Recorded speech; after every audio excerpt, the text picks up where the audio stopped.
namin. So first ba guys, samahan niyo po sa ngayong araw.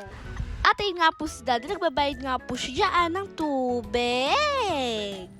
At bumili nga rin po kami ng karne at ilalagay nga po namin ito sa rep.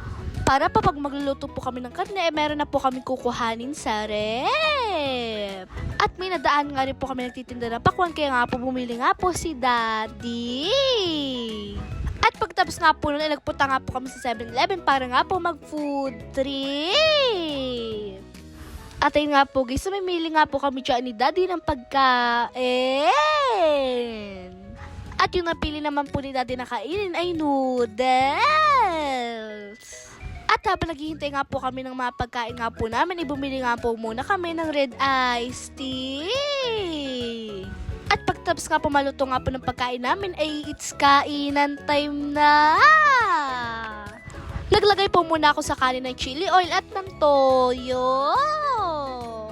Dahil nagdadagdag nga rin po ito ng lasa at ng pampasarap nga po sa sisig.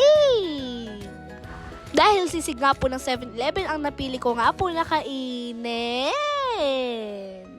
Dahil yun po talaga ang favorite nga po namin ni Mami. At ito naman po si Daddy, kumakain na rin po siya dyan ng bagong luto po niya na noodles. At sobrang sarap po talaga ng noodles na yun. Dahil sobrang dami pong sahog at napakalasa po talaga. At busog na busog nga po dyan si Daddy pagkatapos nga po niya itong kainin. At tinikman nga rin po namin ito ni Mami at talagang sobrang sarap nga po talaga ng noodles. Kita niyo naman po, dumudukot pa nga po ako dyan.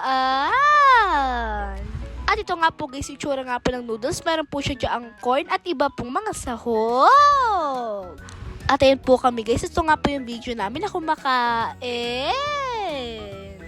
At ito nga po si Mami, magluluto nga po siya dyan ng pares. Pinalambot na po niya dyan yung karne at pagkatapos ay lulutuin na rin po niya ito. At yun nga po guys, may kasama nga rin po itong chicharong bulaklak. At sana po yung tapo kasi ngayong araw. And please like, share, follow yung page po. Salamat po!